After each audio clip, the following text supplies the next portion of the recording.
చాలా ప్రాముఖ్యమైన సమయంలోనికి వచ్చి ఉన్నాం. కొంచెం మీరు ముందుకు జరిగినట్లయితే వెనకాల కొంచెం ఇబ్బంది ఉండదు. కొంచెం మీరు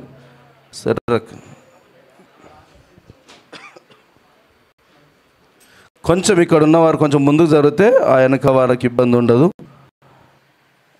బయట ఉన్న వాళ్ళు లోపల స్థలం ఉన్నది, మీరు రావాలనుకుంటే రావచ్చు. ఒకవేళ లోపల ఇంకా స్థలం ఉన్నది, ఈ ఈ ఈ భాగంలో వెనకాల కూడా కొంచెం స్థలం ఉన్నది. బయట ఎవరెవరున్నారా? రాజు గారు రా, లోపలికి రా. రాజు లోపలికి రా, ఇక్కడికి వచ్చి కూర్చో లోపల. అరుణ సిస్టర్, ఇంకా ఎవరెవరున్నారు అందరు వచ్చేయండి లోపలికి. బాగుంటుంది, లోపలికి వస్తేనే బాగుంటుంది, అందరు కనిపిస్తారు కాబట్టి వచ్చేయండి ఇక్కడికి. బయట ఉన్న వారందరూ లోపలికి వస్తే చాలా బాగుంటుంది, మంచిది. దేవుని నామానికి మహిమ కలుగును గాక. మన మధ్యలోనికి మరి దైవ సేవకులు ఉన్నారు. మరి డాక్టర్ శ్యామ్ రాజయ్య గారు ఉన్నారు. ఆయన మరి చక్కగా మరి బైబిల్ కాలేజీ ఉన్నది, బైబిల్ కాలేజీలో మరి మంచి ప్రొఫెసర్గా ఉన్నారు. అంతేకాకుండా మరి వారి యొక్క కుమారుడు కూడా బైబిల్ కాలేజీ టీచరే. దేవుని నామానికి మహిమ కలుగును గాక. మరి అల్వాల్ ప్రాంతంలో గొప్ప పెద్ద సంఘము, ఆ తర్వాత బైబిల్ కాలేజీ అక్కడ మన సిద్దిపేట రూట్లో ఉంటుంది కాబట్టి బైబిల్ కాలేజీ కూడా అక్కడ మేము వెళ్ళాం. దేవుని నామానికి మహిమ కలుగును గాక. వారు మన మధ్యలో ఉండడం మనకు ఆశీర్వాదం. గట్టిగా చప్పట్లు దేవుని నామం పెడతాం. కాబట్టి ఇప్పుడు ఎవరు కూడా పిల్లలను కొంచెం జాగ్రత్తగా పెట్టుకోండి. మరి సమయము దైవ సేవకులకు అప్పగిస్తూ ఉన్నాను కాబట్టి జాగ్రత్తగా వాక్యం మీద బలపడదాం.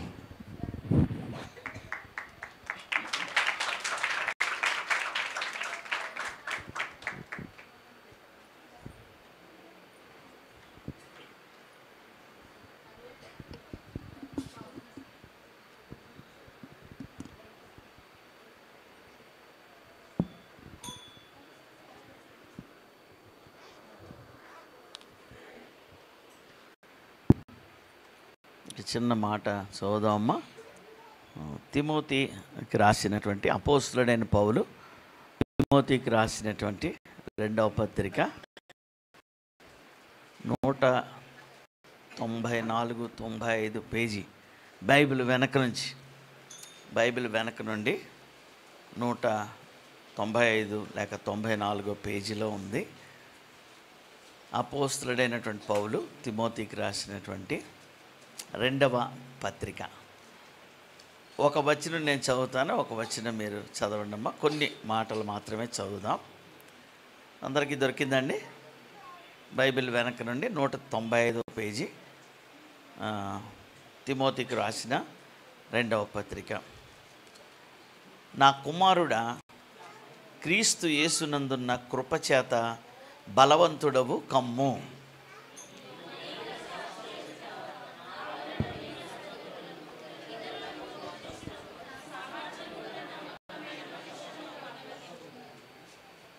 క్రీస్తు యేసు యొక్క మంచి సైనికుని వలె నాతో కూడా శ్రమను అనుభవించుము.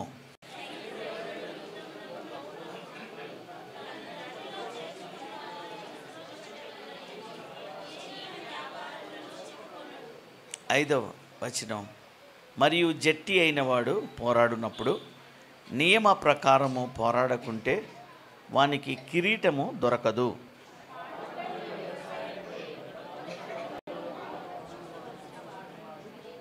నేను చెప్పు మాటలు ఆలోచించుకొనుము. అన్ని విషయముల యందు ప్రభువు నీకు వివేకం అనుగ్రహించును.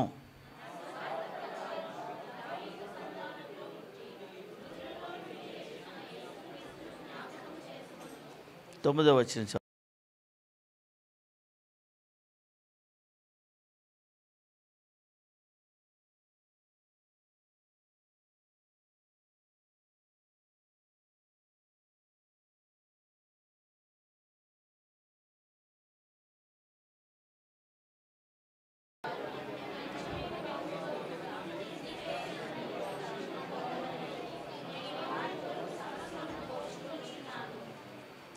పదకొండవ వచనం చదువుతున్నానండి.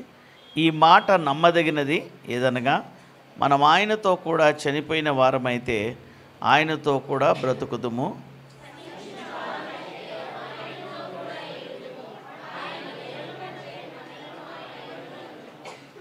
మనము నమ్మదగని వారమైనను ఆయన నమ్మదగిన వాడుగా ఉండును. ఆయన తన స్వభావమునకు విరోధముగా ఏదియు చేయడు.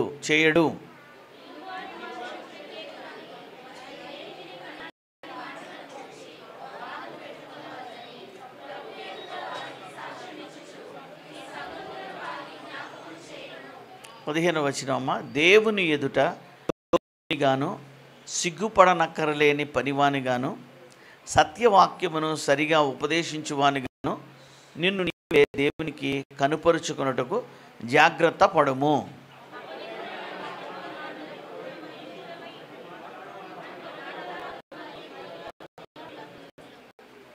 పదిహేడు 18 వచనాలు కలిసి ఉన్నాయి కదమ్మా, అవి చదివేద్దాం. మనం అందరం కలిసి చదువుదాం. కొరుకుడు పుండు ప్రాకినట్టు వారి మాటలు ప్రాకును, వారిలో హుమయును ఫిలేతును ఉన్నారు. వారు పునరుద్ధానము గతించినని చెప్పుచు సత్యము విషయము తప్పిపోయి కొందరి విశ్వాసమును చెరుపుచున్నారు. చాలమ్మ, అంతే చాలు. చిన్న ప్రార్థన చేస్తామండి. ప్రభువా, నీకు వందనాలు చెల్లిస్తున్నాను. నీ సేవకుడినైనా నన్ను నీ ప్రజల మధ్యకు తీసుకుని వచ్చావు. నీ సేవకులు స్టీఫెన్ పాల్ గారు జరిగిస్తున్న పరిచర్యలను బట్టి నీకు స్తోత్రాలు.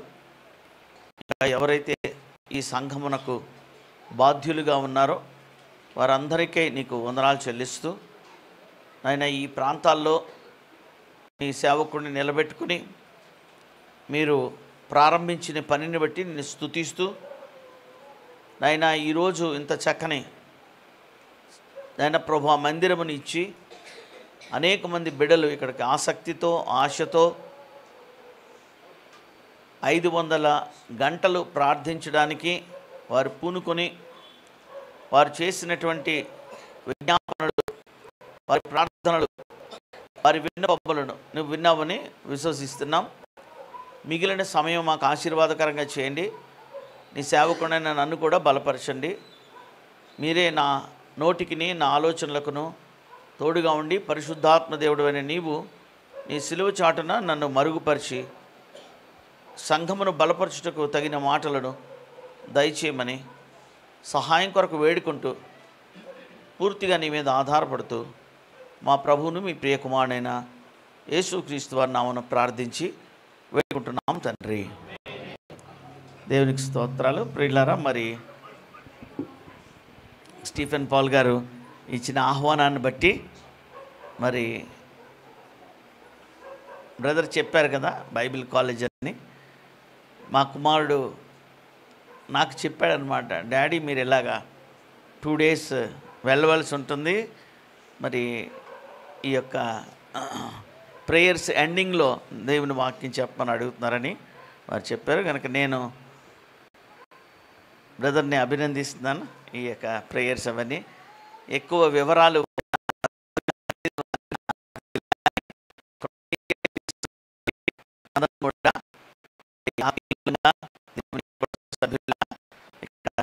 ఉన్నాం. చాలాసేపటి నుంచి మీరు కూర్చున్నారు కదా, ఒక్కసారి లేచిన పడతారు. అయ్యగారు చెప్తున్నారు మీరు ముందుకు రండి ముందుకు రండి. ఈ మైక్ తీసేయచ్చింది. ఈ మైక్ తీసేస్తే ఇక్కడ సుమారు 6-7 మంది కూర్చోవచ్చు. బ్రదర్స్ అన్నారు రండి, ఇంకా బాబు ఇంకా ముందుకు జరిగిపోండి చక్కగా. Very good. ఎందుకంటే నేను ప్రారంభించినటువంటి సేవ కూడా ఇంతకన్నా చాలా ఇరుకైనటువంటిది. ఇందిరా పార్క్ దగ్గర గాంధీనగర్ అని ఉండేదమ్మా. అక్కడ నేను వాక్యాలు చెప్పే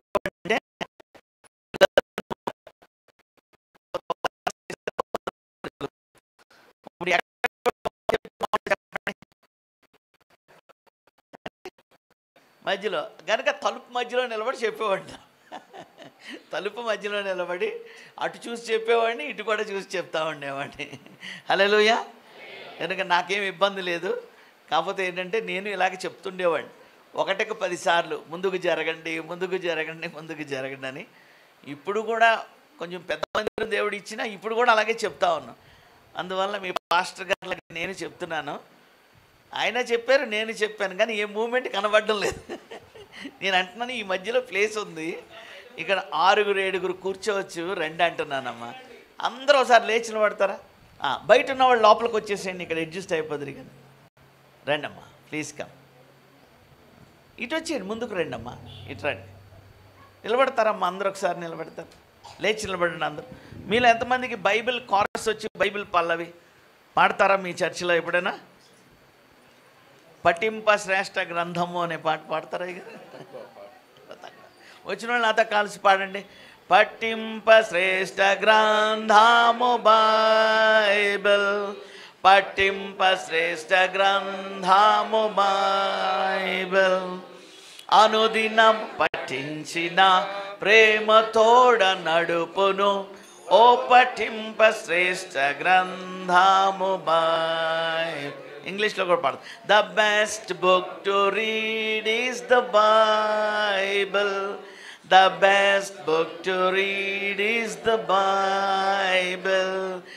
if you read it every day it will help you all the way, oh the best book to read is the Bible. కూర్చోండి అమ్మా. Thank you very much for your cooperation. మనం ఏం పాడాం? బైబిల్ గ్రంథాన్ని చదివితే మనకెంతో మేలు, బైబిల్ గ్రంథం మనకెంతో ఆశీర్వాదాన్ని తీసుకుని వస్తుంది అని మనం పాట పాడుకున్నాం కదా. ఈ పాట నేర్చుకోండి.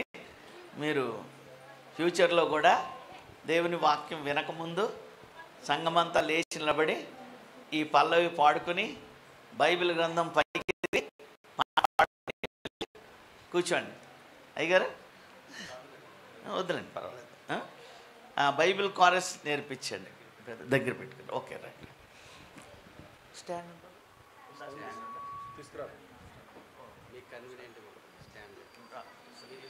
Okay right.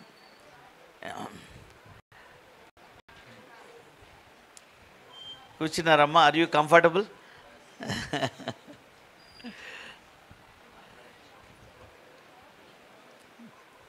ఈ మైక్ అటు ఇటు వెళ్ళకుండా స్టాండర్డ్గా పెట్టేస్తే ఇంకా మాట్లాడచ్చు.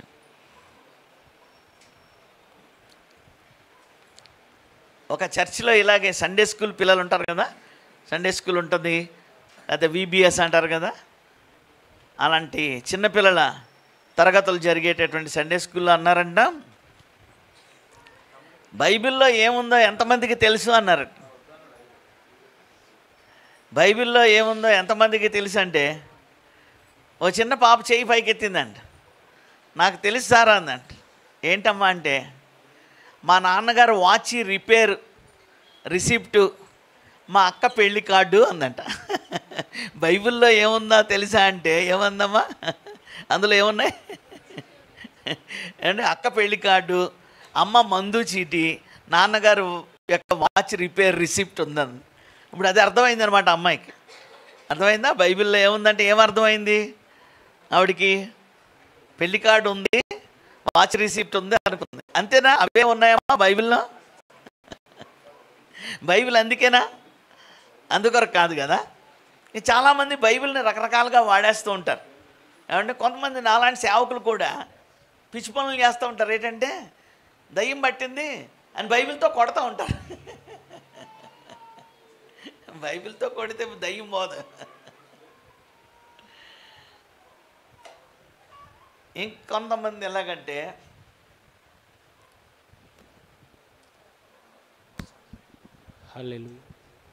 ఇట్లా పెడతారు.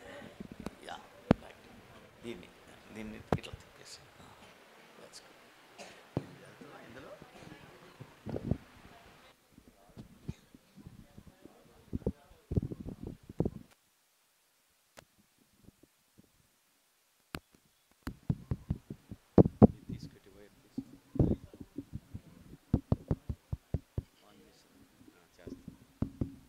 Praise God.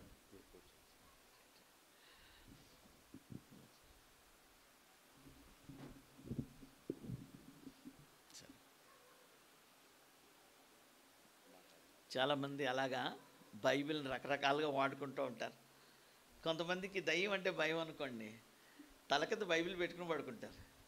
జ్వరం వచ్చిందనుకోండి, తల కింద బైబిల్ పెట్టి పడుకుంటారు. తప్పేం లేదు, నేనేం అనడం లేదు. తల కింద పెట్టుకుని పడుకోండి, లేకపోతే బైబిల్ని దగ్గరగా పెట్టుకోండి. కానీ బైబిల్ తెరిచి అందులో ఏముందో తెలుసుకుంటేనే మనకు లాభం. లేకపోతే ఆ బైబిల్ ఎంతకాలం పట్టుకున్నా, ఎంతకాలం మనం మోసుకెళ్ళినా, ఎంతకాలం తీసుకొచ్చినా దానివల్ల ఏం ప్రయోజనం లేదు. దాన్ని తెరవాలి, అందులో నుండి మనం సత్యాలు నేర్చుకోవాలి. అందువల్ల బైబిల్ గ్రంథం చాలా ప్రాముఖ్యమైనటువంటిది. నేను ఎందుకు బైబిల్ పల్లవి పాడండి మీరు ఇంకెప్పుడు పాడుతూ ఉండండి అని ఎందుకన్నానంటే, బైబిల్ మనం పైకెత్తినప్పుడు అందరికీ కనబడుతుంది కదా. బైబిల్ తెచ్చుకోవాలని అందరికీ తెలుస్తుంది. తెచ్చుకోని వాళ్ళకి ఏం తెలుస్తుంది? తెచ్చుకోవాలని తెలుస్తుంది. కనుక అప్పుడు వాళ్ళు కూడా మెల్లగా బైబిల్ తెచ్చుకోవడం మొదలు పెడతారు. లేకపోతే ఈ రోజుల్లో యవనస్తులు మొబైల్ ఫోనే తెచ్చుకుంటున్నారు. ఏమన్నా అంటే మొబైల్ ఫోన్లో కూడా బైబిల్ ఉంది కదండి అంటున్నారు. మంచిదే, కానీ మీరు ఈ వీధుల్లో ఈ స్ట్రీట్స్లో మీ ఇంటి దగ్గర నుండి వచ్చేటప్పుడు మీరు ఏమీ చేతిలో లేకుండా ఉట్టిగా ఎలాగలగా వస్తుంటే, మీరు చేపల మార్కెట్కి వెళ్తున్నారు, రైతు మార్కెట్కి వెళ్తున్నారు, చర్చికి వెళ్తున్నారో కూడా తెలియదు. అదే ఆదివారము ఉదయం మీరు దేవుని మందిరానికి వచ్చేటప్పుడు పరిశుద్ధ గ్రంథం మీ చేతిలో పట్టుకుని వస్తున్నారనుకోండి, అప్పుడు ప్రభువుని నమ్మని వాళ్ళకి కూడా, అన్యులకు కూడా అర్థమైపోద్ది ఏంటంటే వీళ్ళు క్రైస్తవులు, వీళ్ళు ఎక్కడికి పోతున్నారు? పొద్దున్నే చర్చికి వెళ్తున్నారు. అదొక మంచి సాక్ష్యమా కాదా చెప్పండి అమ్మా? అదొక మంచి సాక్ష్యం. దాని ద్వారా ప్రభు యొక్క ఆశీర్వాదాలు దేవుడు మనకిస్తాడు. వాక్యంలో ఒక మంచి మాట చెప్పాడు, నన్ను ఘనపరచు వారిని నేను. మనం ఎప్పుడూ కూడా యేసయ్యను మన మాటల ద్వారా, మన సాక్ష్యం ద్వారా, మన వేష భాషల ద్వారా దేవుణ్ణి ఘనపరుస్తూ ఉండాలి. చిన్న చిన్న పనులే, కానీ అవి దేవుణ్ణి ఘనపరుస్తూ, దేవుణ్ణి హెచ్చిస్తూ వస్తూ ఉంటాయి. ఒక భక్తుడు ఏం చెప్పాడంటే, బైబిల్ ఏమిటి అనంటే దేవుడు మన కొరకు రాసిన ప్రేమ లేఖ అని అన్నాడు. దేవుడు మనుషులమైన మన కొరకు రాసిన లవ్ లెటర్ అట. హల్లెలూయా చెప్తారా? దేవునికి ఎంతో ప్రేమ. అందుకే యోహాను 3:16 ఏమన్నాడు? దేవుడు లోకమును కాగా ఆయన తన అద్వితీయ కుమారునిగా పుట్టిన వాని యందు విశ్వాసముంచి ప్రతివాడును నశింపక నిత్య జీవం పొందినట్లు ఆయనను, అంటే యేసుక్రీస్తు వారిని అనుగ్రహించాడు దేవుడు. ఎందుకు దేవుడు యేసుక్రీస్తు ప్రభువారిని మనకి బహుమానంగా ఇచ్చాడు అంటే, మనల్ని ప్రేమిస్తున్నాడు గనక. ఎందుకు ఇస్తున్నాడమ్మా? మనల్ని ప్రేమిస్తూ ఉంటున్నాడు. మనం ఇంకా ఆయన ఎవరో తెలియకముందే ఆయన మనల్ని ప్రేమిస్తున్నాడు. ఆయనని ఇంకా మనము నమ్ముకోకముందే ఆయన మనల్ని ప్రేమించాడట. అసలు ఇంకెలా ప్రేమించాడు అంటే, అసలు మనం పుట్టకముందే ఇంకెలా ప్రేమించాడంటే బైబిల్ చెప్తుంది స్పష్టంగా, భూమికి పునాదులు వేయబడక మునిపే, అంటే భూమిని దేవుడు సృష్టించకముందే, ఈ భూమిని నేను సృష్టిస్తాను, ఈ భూమిలో పక్షులు, ఈ భూమి సముద్రాలు, చేపలు అన్నీ ఉంటాయి, ఈ భూమి మనుషులు ఉంటారు, ఆ ఫలానా ఆయనకి ఫలానా అబ్బాయి పుట్టాడని దేవుడు మనం పుట్టడం సంగతి ఆయనకి అప్పుడే తెలుస్తాడు, భూమి లేనప్పుడు. హల్లెలూయా! ఎంత గొప్ప దేవుడు అండి! అసలు ఎవరికైనా సాధ్యమేనా? ఎవరైనా ఆలోచించగలరా? కానీ అన్నీ ఆలోచించగలిగినటువంటి దేవునికి మాత్రము సాధ్యమే. హల్లెలూయా! అందుకే భక్తుడు అంటాడు 8వ కీర్తనలో, ప్రభు తీయొద్దమ్మా, నేను చెప్తాను అప్పుడు తీద్దిగా. ప్రభువా, నీవు కలుగ చేసిన చంద్ర నక్షత్రములను నేను చూడగా, నక్షత్రాలను చూశాను, చంద్రుడిని చూశాను, సూర్యుడిని చూశాను. ఇవి చూసినప్పుడు ఇంత పెద్ద పెద్ద గ్రహాలు, ఇంత పెద్ద వెలుగు, ఇన్ని జ్యోతులు, నువ్వు మనిషిని జ్ఞాపకం చేసుకోవడానికి, మనిషి ఏ పాటివాడు ప్రభువా నీ దగ్గర? మనిషి ఏ పాటివాడు అని ఆయన దేవుని స్తుతిస్తున్నాడు, దేవుని కీర్తిస్తున్నాడు, దేవునికి పాట పాడుతూ ఉంటున్నాడు. నిజమే కదా, దేవుడు సృష్టించినటువంటి ఈ యొక్క విశ్వం అంటారు కదా, గెలాక్సీ, లేకపోతే ఈ యొక్క మరి ఆకాశ విశాలాలు చూసినప్పుడు మనకు అంతు పట్టదండి, అంతు పట్టదు. మనలాంటి భూమి లాంటి ఏమండి గుండ్రంగా ఉన్నటువంటి ఈ గ్రహాలు ఎన్నో ఉన్నాయటండి, వందలు కాదు వేలల్లో ఉన్నాయట, ఎవరు లెక్క పెట్టలేరు. నక్షత్రాల్ని ఎవరు లెక్క పెట్టరు. ఒక్క నక్షత్రం భూమి కన్నా ఎన్నో వేల రెట్లు పెద్దగా ఉందండి. కానీ దేవుడు ఈ భూమిని ఒక ప్రత్యేకంగా తయారు చేశాడు. ఈ భూమిలో ఉన్నటువంటి మనలను కూడా ప్రత్యేకంగా తయారు చేశాడు. ఈ భూమి సూర్యుని చుట్టూ తిరగమని దేవుడు చెప్పాడు. అది అలా తిరుగుతూనే ఉంది, తిరుగుతూనే ఉంది, తిరుగుతుంది. అది తయారు చేసినప్పటి నుంచి ఇప్పటి వరకు కూడా తిరుగుతూనే ఉంది. అలా చెప్తారమ్మా. అందుకే అంటున్నాడు, నీవు మానవుని జ్ఞాపకం చేసుకున్నట్టు వాడు ఏపాటి ప్రభు అంటున్నాడు. దేవుడు మనందరినీ కూడా సృష్టించాడు, ఈ భూమిలో ఉంచాడు, ఆ భూమిని తిరగమన్నాడు. అది అలా తిరుగుతుంది. ఈ భూమి మీద తిరిగేది ఏదైనా ఖచ్చితంగా యాక్సిడెంట్ అవుతుంది. ఏమ్మా, ఈ భూమి మీద తిరిగేది ఏదైనా యాక్సిడెంట్ అవుతుంది. మనం తిరుగుతూ ఉంటాం కదా, అటు ఇటు తిరుగుతూ ఉంటాం కదా, బండ్ల మీద తిరుగుతాం, సైకిళ్ళ మీద తిరుగుతాం. చిన్నప్పటి నుంచి కూడా ఒకవేళ సైకిల్ తొక్కేవాళ్ళు, స్కూటర్ నడిపేవాళ్ళు, ఏమండి కారు నడిపేవాళ్ళు ఉంటే నాకు అసలు ఎప్పుడు ఏం అవ్వలేదండి, ఏది తగలలేదు. నేను ఎవరిని గుద్దకపోయినా ఎవడు కూడా వచ్చి నన్ను నా కారుని కొట్టలేదు, నా స్కూటర్ని కొట్టలేదు అనేవాళ్ళు ఉన్నారా? ఎప్పుడో ఒకసారి ఏ సైకిల్కో మనం ఏమీ చేయకపోయినా వాడు వచ్చి డాష్ ఇచ్చాడు. కొంతమంది కాళ్ళు ఇరిగిపోయిన వాళ్ళు ఉన్నారు, చేతులు ఇరిగిపోయిన ఉన్నారు, కొంతమంది చచ్చిపోయిన వాళ్ళు కూడా ఉన్నారు యాక్సిడెంట్లో. గనక మనం తిరిగేవాళ్ళం కనుక మనకు ఏదో చోట పరిగెత్తే వాళ్ళకి పడిపోయితే చిన్నప్పుడు ఏదో దెబ్బ తగులుతుంది మోకాలకి, గనక కదిలే వాళ్ళకి ఏదో కలుగుతుంది. అలాగే స్కూటర్కి యాక్సిడెంట్ అయింది, సైకిల్కి యాక్సిడెంట్ అయింది, కారు తిరుగుతుంది, కారుకి యాక్సిడెంట్ అయింది, విమానం తిరుగుతుంది, విమానానికి కూడా యాక్సిడెంట్ అయింది. చివరికి రాకెట్లు కూడా ఆకాశంలోకి వెళ్తే రాకెట్లు కూడా కూలిపోయాయి, వాటికి యాక్సిడెంట్ అయింది. ఇవన్నీ కదిలేవి, యాక్సిడెంట్ అయ్యాయి. కానీ భూమికి యాక్సిడెంట్ అయిందా? భూమికి యాక్సిడెంట్ అవ్వలే. అది అలా తిరుగుతుంది. సూర్యుడి చుట్టూ తిరుగుతుంది, తన చుట్టూ అది తిరుగుతుంది. దేవుని యొక్క సృష్టి మహిమ ఎంత గొప్పదో తెలుసా అమ్మా? ఒక ఆయన అడిగాడు, ఒక పెద్ద సైంటిస్ట్ గారు, అయ్యా ఈ భూమి ఇలా తిరుగుతుంది కదా, ఒకవేళ సూర్యుడికి కొంచెం దగ్గర ఏమవుతుంది, కొంచెం దూరంగా వెళ్తే ఏమవుతుంది? అది అలా ఒకటే రైల్వే, ఆ ట్రైన్ వెళ్ళిపోయినట్టుగా ట్రాక్ మీద రైలు బండి వెళ్ళినట్టుగా అది అలా పట్టాల మీద పోయిన భూమి కొంచెం ముందుకు జరిగితే ఏమవుతుంది? ఆయన అన్నాడట సైంటిస్ట్ గారు, ఒక 2 సెంటీమీటర్లు జరిగిందంటే సూర్యుడికి దగ్గరగా ఈ భూమి మసైపోతుంది, మాడిపోతుంది, మొత్తం అంతా కూడా చెట్లు చేమలు మనుషులు కూడా కాలిపోతారు. ఏది 1-2 సెంటీమీటర్లే. ఒక దూరంగా వస్తే ఏమవుతుంది? అది అలా తిరుగుతూ కొంచెం దూరంగా వచ్చింది అనుకోండి, అదట మన హిమాలయాల్లో ఎవరెస్ట్ శిఖరాలు ఉన్నాయి, మంచు గడ్డలు ఉన్నాయి కదా, అలా మంచు గడ్డలాగా గడ్డ కట్టుకుపోద్ది. మనుషులు, చెట్లు, చేపలు, భూమి అంతా కూడా మంచు గడ్డలా మారిపోయి ఇదొక శవాల దెబ్బ. ఓ సెంటీమీటర్ ఇటు కూడా పోకుండా దాన్ని తిప్పుతానే ఉన్నాడు. ఆయన చిత్తం ఎంతవరకు అయితే ఉందో అంతవరకు అది తిరుగుతానే ఉంది. హల్లెలూయా. దేవుడు ఎంత మంచివాడు, ఎంత ప్రేమ కలిగినటువంటి వాడు, ఎంత దయగలిగినటువంటి వాడు. చూడండి, నేను చెప్పే మాటలు కరెక్టో కాదో మీకు తెలియపరుస్తాను.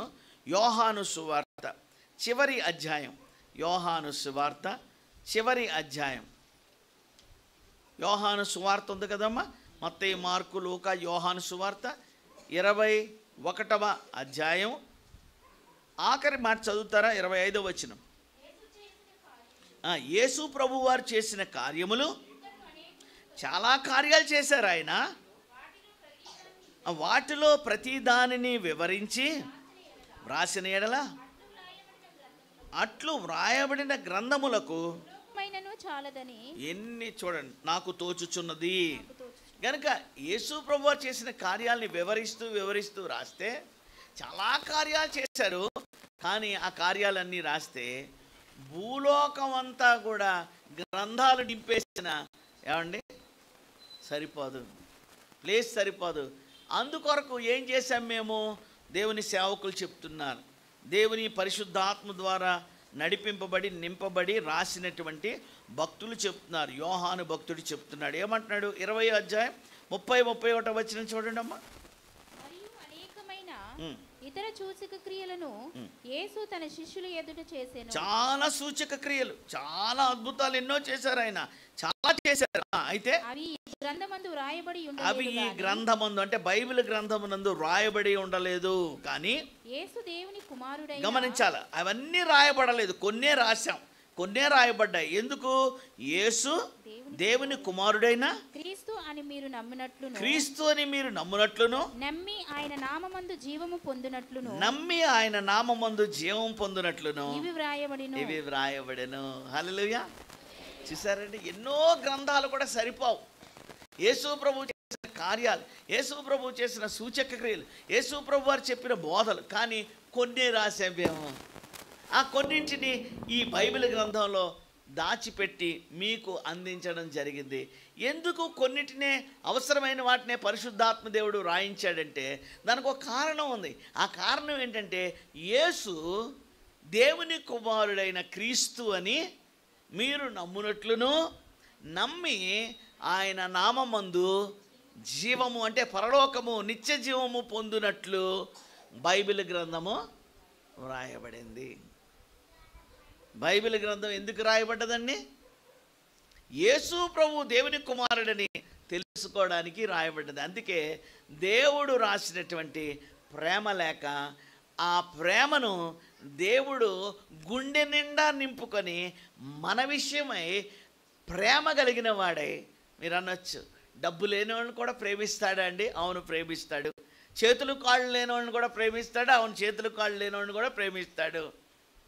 చదువు రాని వాళ్ళని కూడా ప్రేమిస్తాడు. అవును చదువు రాని వాళ్ళని కూడా ప్రేమిస్తాడు. కొండల్లో కోనల్లో లోయల్లో ఉండి అసలు ఏమీ నాగరికత లేనటువంటి బట్టలు వేసుకోకుండా తిరిగి ప్రేమిస్తాడు వాళ్ళను కూడా. వాళ్ళందరూ ఉంటారట మా దేవుని రాజ్యంలో. ప్రకటన గ్రంథంలో చెప్పాడు అది. అందరూ, అన్ని జాతులు, అన్ని మతాలు, అన్ని కులాలు, అన్ని తరగతుల వాళ్ళు కూడా దేవుని రాజ్యంలో చేర్చబడతారు.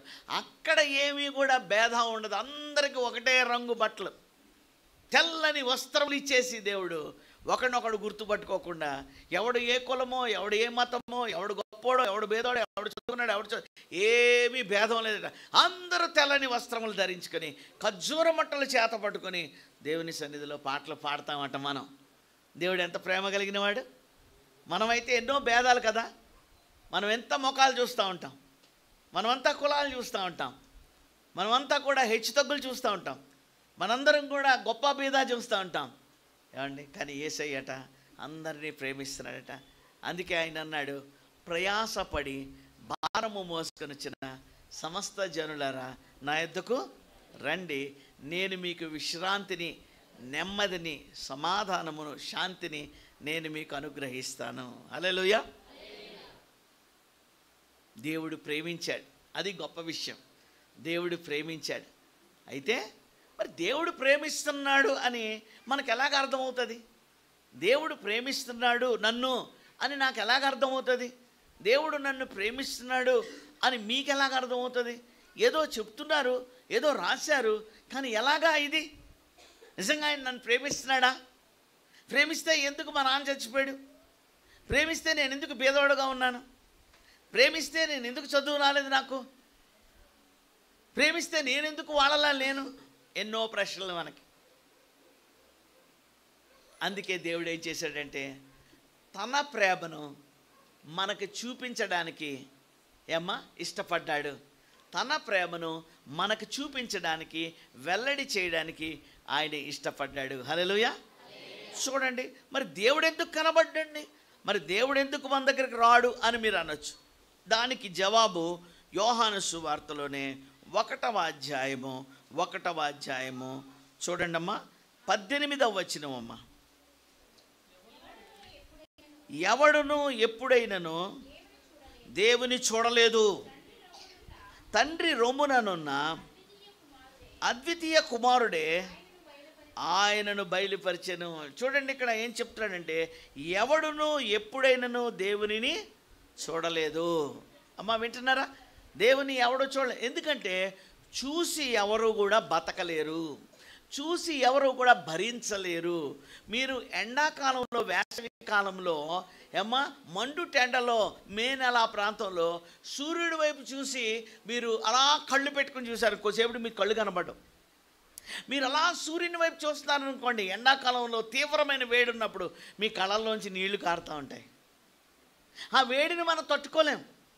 కనుక దేవుడు పెట్టినటువంటి ఈ సూర్యుడు ఒక బల్బు లాంటోడు. ఇప్పుడు మనకి చర్చిలో బల్బులు ఉన్నాయి చూడండి, ఇలాంటి బల్బులు. ఆ బల్బునే నువ్వు చూడలేకపోతున్నావే, మరి దేవుణ్ణి నువ్వు తట్టుకోగలవా, భరించగలవా, ఆయన్ని చూసి బ్రతకగలవా? ఎవడో బతకలేడు, ఎవడో చూడలేడు అని అంటున్నాడు. ఎవరును ఎప్పుడునూ దేవుణ్ణి చూడలేదు. ఎందుకంటే ఆయన మహిమా స్వరూపి అయిన దేవుడు, ఆత్మస్వరూపి అయినటువంటి వాడు. మనం ఎక్కడ రక్తమాంసాలతో ఉన్నాం, మనము క్షీణించిపోయి పాడైపోయి చచ్చిపోయేటటువంటి చర్మము, రక్తము, మాంసము, నరములతో చేయబడిన వాళ్ళు మనం. గ్యాస్ స్టవ్ మీద చేయబడితే ఏమవుతుంది చెప్పండి అమ్మా? అలాంటి వాళ్ళు మనం. అంటే మన యొక్క శరీరానికి అంత పవర్ ఉందన్నమాట. చిన్న మంటే మనల్ని కాల్చి పారేస్తుంది. కొంచెం పెట్రోల్ వేసుకుని నిప్పు పెట్టుకుంటే ఏమవుతారు? అలాంటి వాళ్ళు చాలామంది ఉంటారు కదా. పరీక్షలో ఫెయిల్ అయిపోతే, లవ్ ఫెయిల్ అయిపోతే, ఇంకేదో చేస్తే ఇలాంటి పనులు చేస్తూ ఉంటాం. అంత బలహీనలో మనం. ఎవరు దేవుడిని చూడలేదు, కానీ దేవుడిని ఏం చేశాడు? తన కుమారుడి ద్వారా తాను ఎవరో తెలియచేశాడు. ఏమ్మా, ఈ మాట ఇంకొంచెం మంచిగా అర్థం అవ్వాలంటే 14వ వచనం చూడండి అమ్మా. 14వ వచనం, 1వ అధ్యాయం 14వ వచనం. ఆ వాక్యము శరీరధారి అయి కృపాసత్య సంపూర్ణుడిగా మన మధ్య నివసించెను. తండ్రి కలిగిన అద్వితీయ కుమారుని మహిమవలే మనము ఆయన మహిమను కనుగొంటిమి. అమ్మ అర్థమైంది కదా? స్టార్టింగ్లో ఏమన్నాడు? ఆది యందు వాక్యం ఉండెను, వాక్యము దేవుని యొద్ద ఉండెను, వాక్యము దేవుడై ఉండెను. గనక ఆ దేవుడైనటువంటి ఆ వాక్యం 14వ వచనంలోకి వచ్చేసరికి ఆ వాక్యమే ఏమైపోయింది? శరీరధారిగా, అంటే మనలాంటి ఆకారం, శరీరధారి అయిపోయి మన మధ్యకు వచ్చేసాడు ఆయన. కన్య మరియ గర్భంలో పుట్టేశాడు ఆయన. ఇప్పుడు ఆయన చేసిన పని ఏంటంటే, ఈ భూమి మీద ఉన్నంత కాలము దేవుడు ఎవరో, దేవుడు ఎలా ఉంటాడో, దేవుని ప్రేమ ఎలా ఉంటుందో, దేవుడు ఎంత పరిశుద్ధుడో, ఆయన ఎంత నీతిమంతుడో, ఆయన మనల్ని ఏం చేయమంటున్నాడో, ఆయన ఏం కోరుకుంటున్నాడో, మనం ఆయన ఎలా కలుసుకోగలమో ఇవన్నీ కూడా చేసి చూపించాడు, చెప్పి చూపించాడు. ఆయన దేవుడు మనల్ని ఎంత ప్రేమిస్తున్నాడో యేసుక్రీస్తు ప్రభువు మనకు చూపించాడు. హల్లెలూయా. నేను చెప్పిన మాటలు అర్థమవుతున్నాయండి? ఎవరు ఎప్పుడు దేవుని చూడలేదు, కానీ దేవుని మనం తెలుసుకోవడానికి, దేవుని మనం కలుసుకోవడానికి ఆ వాక్యమైన దేవుడు శరీరం వేసుకొని, నీలాంటి నాలాంటి శరీరం వేసుకొని మన మధ్యకు వచ్చేసాడు. ఆయనే ప్రభు అయిన యేసుక్రీస్తు. హల్లెలూయా. ఇప్పుడు మీరు చీమలు పోతున్నాయి అనుకుందాం. చీమలను చూశారు కదా, చూశారు అందరూ. ఇప్పుడు చీమలు అలా పోతా ఉన్నాయి లైన్గా. పోతుంటే వర్షం పడుతుంది. వర్షం పడతా ఉంటే మనం చీమల దగ్గరికి వెళ్ళి అరుస్తున్నాం. ఏమరుస్తున్నాం? ఓ చీమల్లారా, చీమల్లారా అలా పోకండి, అక్కడ నీళ్ళు ఏమవుతున్నాయి? ఆ గుట్ట మించి కిందకి ప్రవహిస్తూ ఉన్నాయి, మీరు అక్కడికి వెళ్తే ఆ నీళ్ళల్లో కొట్టుకుపోతారు అని గట్టిగా అరుస్తున్నారు మీరు. వాటికి వినబడడం లేదు. అప్పుడు మన మైక్ సిస్టమ్ వాళ్ళు మైకులు పెడుతున్నారు కదా, అలా ఓ మైక్ పెట్టుకుని అరుస్తున్నారు గట్టిగా. వినబడుతుందా దానికి? తెలుస్తుందా దానికి? ఏమీ తెలియడం లేదు. ఎందుకంటే నువ్వు మనిషివి, అదేంటి? చీమ. ఒకవేళ నీవు చీమలా మారిపోయావు అనుకోండి, ఒకవేళ మనం చీమలా మారిపోయి ఆ చీమ దగ్గరికి వెళ్ళి చెప్తే దానికి అర్థమవుతుందా? అర్థమవుదా? మీరు జాగ్రత్తగా చీమలు చూస్తే అవి చెప్పుకుంటాయి, మాట్లాడుకుంటాయి. ఎక్కడైనా ఏదైనా చిన్న బియ్యం గింజలు ఉన్నాయనుకోండి, ఎక్కడైనా ఏదైనా చిన్న కేక్ ముక్క ఉందనుకోండి, ఒక చీమ ఇంకో చీమకు చెప్తుంది, ఇంకో చీమ ఇంకోకి చెప్తుంది. అవన్నీ వచ్చి ఆ కేక్ ముక్కను మోసుకుని పోతూ ఉంటాయి 5-6 చీమలు. హల్లెలూయా చెప్పండి. మనం చీమలాగా మారితే మనము వాటితో మాట్లాడవచ్చు, వాటికి చెప్పవచ్చు. అలాగే జరిగింది. పరలోకమందున్న దేవుడు, పరలోకమందున్న దేవాది దేవుడు తాను ఎంతో ప్రేమిస్తున్నాడు. కానీ మనుషులమైన మనకు బోధపడడం లేదు, మనుషులమైన మనకు ఏమీ తెలుస్తలేదు. అప్పుడు దేవుని కుమారుడైన యేసుక్రీస్తు వారు ఆయన మనలాంటి మనిషి వేషం వేసుకుని, మనలాంటి రక్తము మాంసము ఎముకలు ధరించుకొని మనలాగా మన మధ్యకి వచ్చేసి, ఆయన దేవుడే కానీ ఎలా మారిపోయాడు? నరావతారి అయి మన మధ్యకు వచ్చేసాడు, శరీరధారి అయి మన మధ్యకు వచ్చేసాడు. ఆయన దేవుడే, ఆయన దేవుని కుమారుడే, ఆయన దేవుని యొద్ద నుండి వచ్చిన వాడే. అందుకే మళ్ళీ తిరిగి ఆయన దేవుని దగ్గరికి వెళ్ళాడు. అందుకే ఆయన చచ్చిపోయినా మళ్ళీ తిరిగి లేవగలిగాడు. హల్లెలూయా చెప్పండి. అదే ఉట్టి మనిషి అయితే లేవలేక చాలామంది భక్తులు చచ్చిపోయారు. పెద్ద పెద్ద మోషే లాంటి వాళ్ళు చచ్చిపోయారు, లేచారా? పేతురు భక్తులు లాంటి వాళ్ళు చచ్చిపోయాడు, లేచాడా? మీరు అనొచ్చు లాజరు లేచారు కదా సార్ అని. లేచినా మళ్ళీ చచ్చిపోయాడు. ఆయనకి 2 సార్లు చావు, లేనిపోని తిప్పలేవి. ఒకసారి చచ్చిపోతే గొడవ వదిలిపోదు. 2 సార్లు చచ్చిపోవడం అంటే కష్టమా కాదు చెప్పండి? మీలో ఎవరైనా 2 సార్లు చచ్చిపోవాలంటే ఒప్పుకుంటారా? అది మార్తా మరియాళ్ళ తమ్ముడు లాజరు. కానీ యేసుక్రీస్తు ప్రభువారు మరణాన్ని జయించాడు, సమాధిని జయించాడు. ఆయన తిరిగి లేచి, దేవుడు గనుక తిరిగి లేచి ఆయన తన శిష్యులు చూస్తుండగా ఆరోహణుడే పరలోకానికి వెళ్ళాడు. ఇప్పుడు దేవుడు పరలోక రాజ్యమునకు మనుషులు పోవడానికి, పరలోక రాజ్యానికి మనము చేరుకోవడానికి ఒక దారి ఏర్పాటు చేశాడు. అందుకే యేసయ్య ఏమన్నాడు? పరలోక రాజ్యానికి నేనే మార్గమును సత్యమును జీవనం. ఆయనే మార్గం. ఆ మార్గం తెలుసుకోవాలి. యేసయ్యే మార్గం అని నమ్ముకోవాలి. యేసయ్య వెంట పోతే మనం పరలోక రాజ్యానికి వెళ్తాం అని తెలుసుకోవడమే రక్షణ పొందడం, అని నమ్ముకోవడమే మారు మనసు పొందడం. హల్లెలూయా. ఎంతమంది అయితే ఆయన్ని నమ్మరో వాళ్ళు వెళ్తారమ్మా దేవుని దగ్గరికి? వెళ్ళరు. వాళ్ళు ఇంకో చోటకు పోతారు. ఎక్కడ పోతారో యేసయ్య చెప్పాడు. ఏమని చెప్పాడు? 2 మార్గాలు ఉన్నాయన్నాడు. చెప్పండి, ఏంటి ఆ మార్గాలు? ఒకటి విశాల మార్గము, రెండవది ఇంకోటి ఎటువంటిదమ్మా? ఇరుకు మార్గం. ఇరుకు మార్గంలో వెళ్ళడం కష్టం. అందుకే క్రైస్తవులు చాలా కష్టం, క్రైస్తవుల జీవితం చాలా కష్టం. ఎందుకంటే మనకు సరైనటువంటి బట్టలు లేకపోయినా, సరైన ఉద్యోగం లేకపోయినా, సరైన భోజనం లేకపోయినా, ప్రభువుని నమ్ముకున్న బిడ్డలం కనుక, ఆయన యందు విశ్వాసం ఉంచిన బిడ్డలం కనుక, బాప్తిసం తీసుకున్న బిడ్డలం కనుక, ఆయన మార్గంలో నడిచే బిడ్డలం కనుక, మనం మోసం చేయకూడదు, మనం అబద్ధం ఆడకూడదు, మనం హత్యలు చేయకూడదు, మనం దొంగతనాలు చేయకూడదు. ఇవన్నీ మనకున్నాయి, దేవుని వాక్యం చెప్తుంది. అవన్నీ చేస్తే మనం దేవుని బిడ్డలం అవుతామమ్మా? కనుక ఎంత కష్టమో చూడండి. ఆకలితో ఉన్నా దొంగతనం చేయకూడదు. అయ్యో పేదరికంలో ఉన్నా అయ్యో మనము అన్యాయంగా మనం ఏది చేయకూడదు. కనుక ఇరుకు మార్గం, బతకడం చాలా కష్టం, ఇరుకైన మార్గం, కానీ అది పరలోక రాజ్యానికి వెళ్తుంది. హల్లెలూయా. విశాల మార్గం, నువ్వు ఇష్టం ఎలాగైనా వెళ్ళు, ఎలాగైనా నడుపు బండి, ఇట్లా ఇట్లా ఇట్లా ఇట్లా నడుపు. ఎవడో రోడ్డు మీద నడపకుండా నువ్వు హైవేలో ఇలాగా వెళ్ళిపోయి అందరినీ ఎవరిని నడపనివ్వకుండా నీ ఇష్టానుసారంగా, అంటే నువ్వు తిను, తాగు, సుఖించు, ఏమన్నా చేయి, వ్యభిచారం చేయి, దొంగతనం చేయి, జోదమాడు, ఎలానా బతుకు, డబ్బులు సంపాదించి పైకి వచ్చేయాలంతే, పైసలు సంపాదించి పెద్ద మనిషి అయిపోవాలంతే. కానీ వాళ్ళకి తెలీదు దేవుడు అన్ని లెక్కల్లో రాస్తున్నాడు, అవన్నీ లెక్కలో రాస్తున్నాడు. ఆ విశాల మార్గం ఎక్కడికి వెళ్ళిపోతుందట? నాశనానికి వెళ్తుంది. నేను చెప్పే మాటలమ్మా యేసయ్య చెప్పిన మాటలా? చెప్పండి, యేసయ్య చెప్పినటువంటి మాటలు.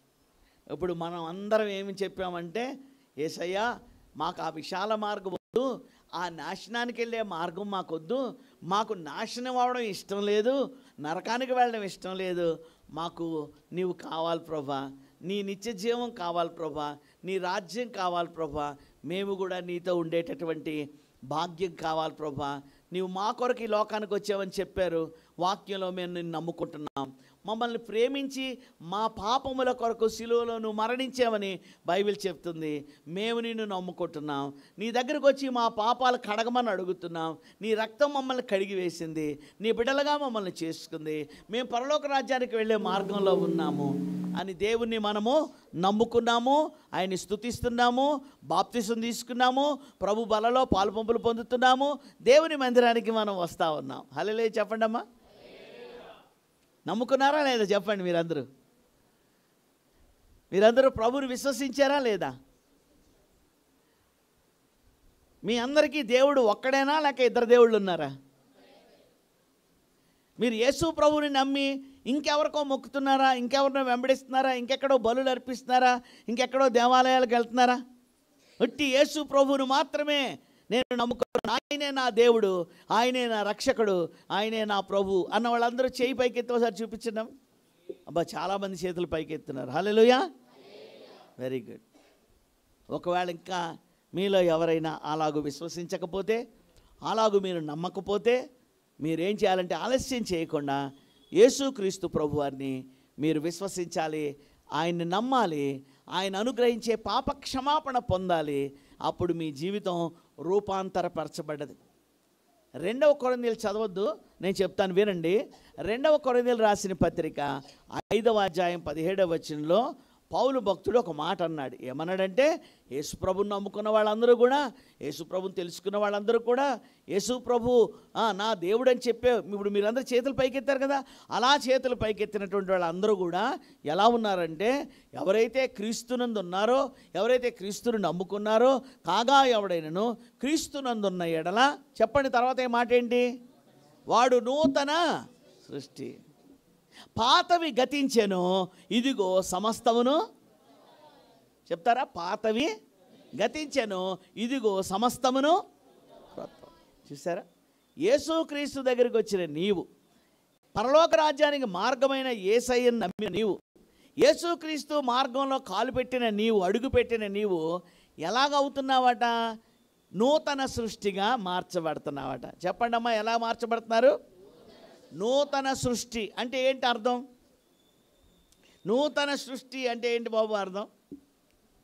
మీకు చెట్లు ఉంటాయి కదమ్మా, చెట్లకి వసంతకాలం అంటారు. అప్పుడు పచ్చని చిగురు లోపల నుంచి బయటకు వస్తూ ఉంటుంది. చిగురాకులు చిగురు వస్తూ ఉంటుంది, పచ్చగా ఉంటాయి, లేతగా ఉంటాయి. ఆ పచ్చని చిగురు ఆకులు వస్తూ ఉంటే ఎండిపోయిన ఆకులు ఏమవుతాయి? ఎండిపోయిన ఆకులు ఏమవుతాయి బాబు? అదన్నమాట.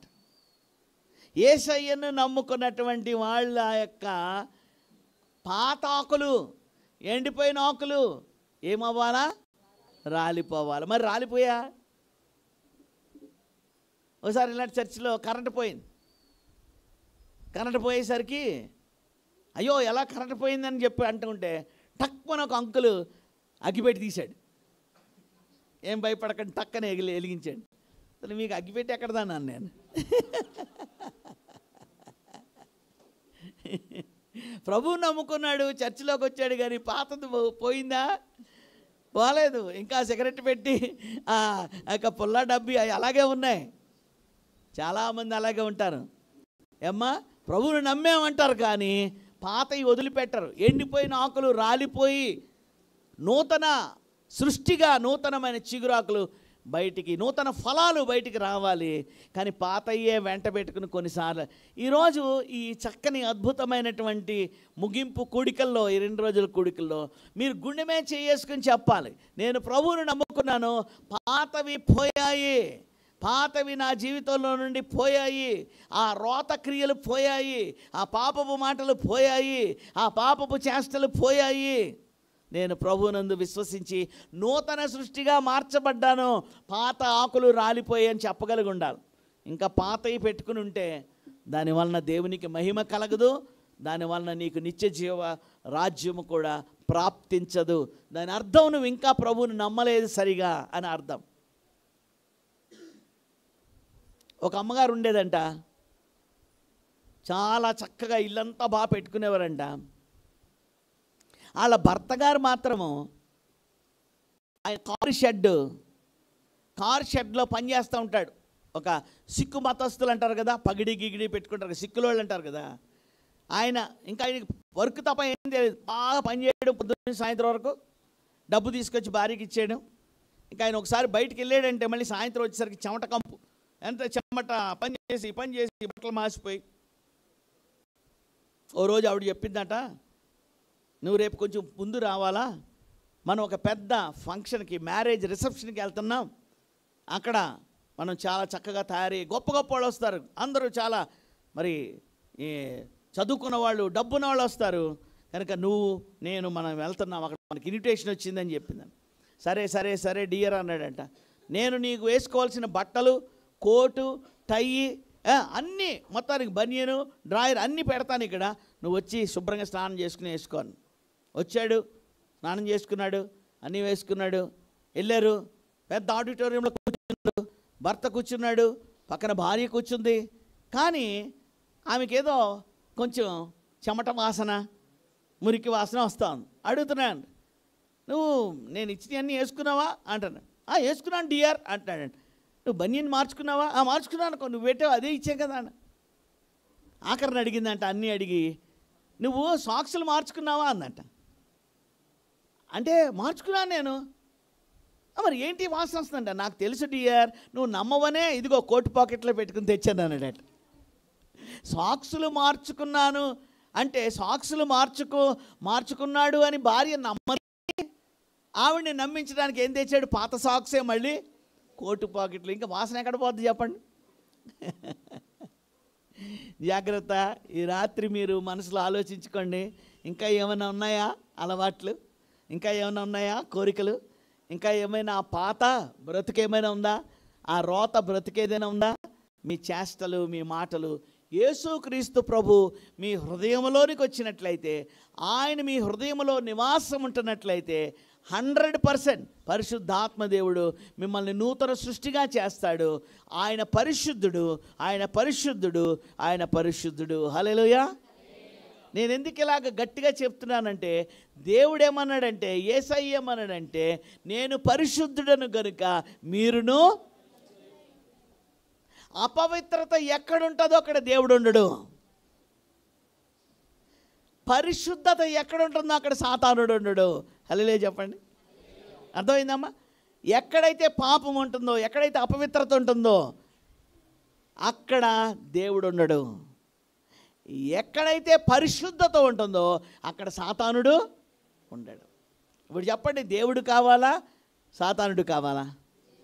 యేసయ్య కావాలా, అపవాది కావాలా? యేసయ్యే కావాలి మనం కదమ్మా. ఇప్పుడు ఇలాగ యేసయ్యను బోల్డ్ మంది నమ్మేసుకున్నారట.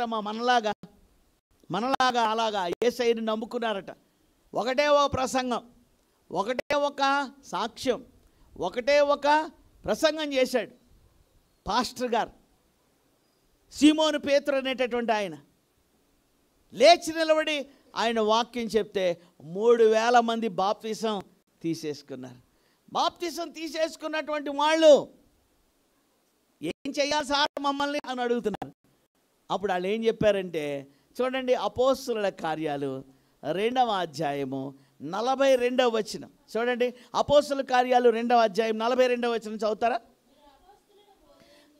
ఈ నమ్ముకున్న వాళ్ళందరూ, ఈ 3000 మంది వీరు ఎక్కడున్నారు? వీరు అపోస్తుల బోధ యందును, వినాలి, జాగ్రత్తగా వినాలి, మరి సహవాసమందును, రొట్టె విరుచుట యందును, ప్రార్థన చేయుట యందును. చూడండి ఎలా ఉన్నారమ్మా? అప్పుడప్పుడు ఉన్నారా? ఎప్పుడో ఒకప్పుడు ఉన్నారా? అప్పుడప్పుడు కాదు, ఎప్పుడో ఒకప్పుడు కాదు.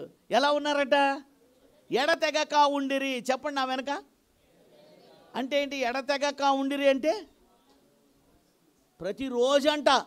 అది ఎంత గొప్ప సంగతో చూడండి.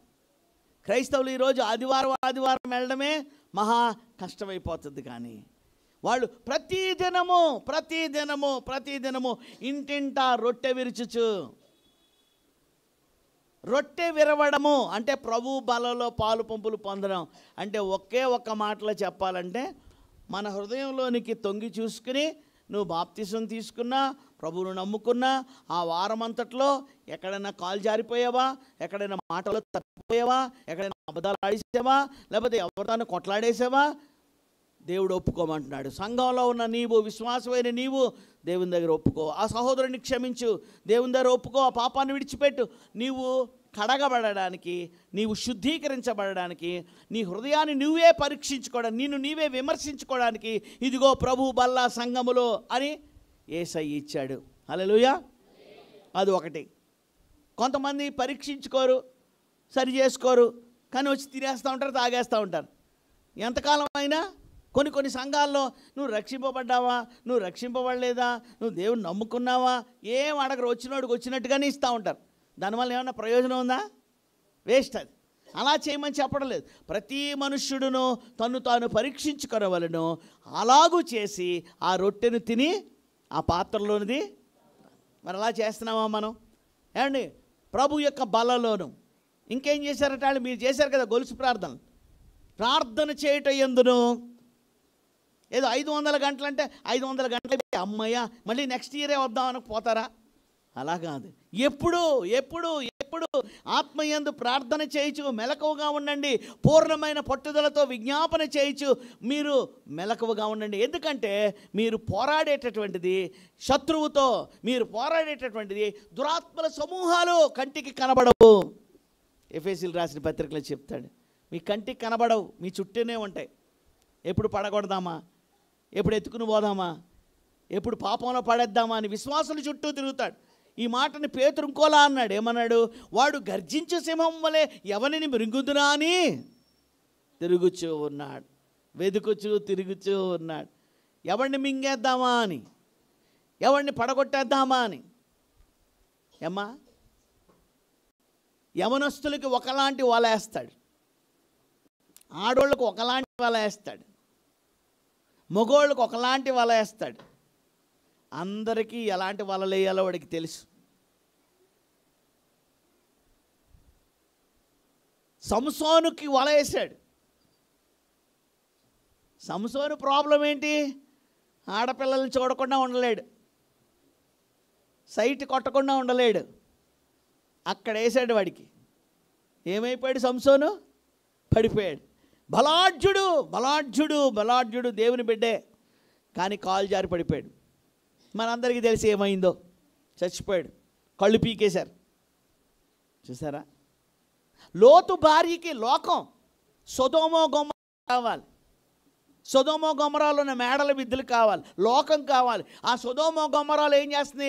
మగోళ్ళు వ్యభిచారం, ఆడోళ్ళు వ్యభిచారం, పూర్తిగా చెడిపోయే పట్టణాలు. దేవుడు చేస్తానంటే నాకు అదే కావాలని వెనక్కి తిరిగి చూస్తుంది. ఏమైపోయింది? ఇలాగా దేవుని వాక్యంలో చూసి బోల్డ్ మంది కాలు జారిపోయినాళ్ళు, కూలిపోయినాళ్ళు, దూరం అయిపోయినాళ్ళు. అందుకే మెలకువగా ఉండండి, మీరు పరిశుద్ధంగా ఉండాలి. దేవుని రాజ్యంలో చేరేంత వరకు మీరు ప్రార్థనలతో విజ్ఞాపన చేయండి.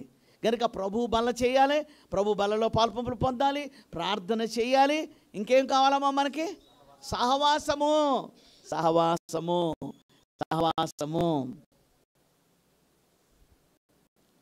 ఒక గ్రామంలోని ఓ పాస్టర్ గారు ఒక ప్యారెట్ అంటారు కదా, చిలుక, ఆ ప్యారెట్కి అంటే ఆ చిలకకి మాటలు నేర్పించారు.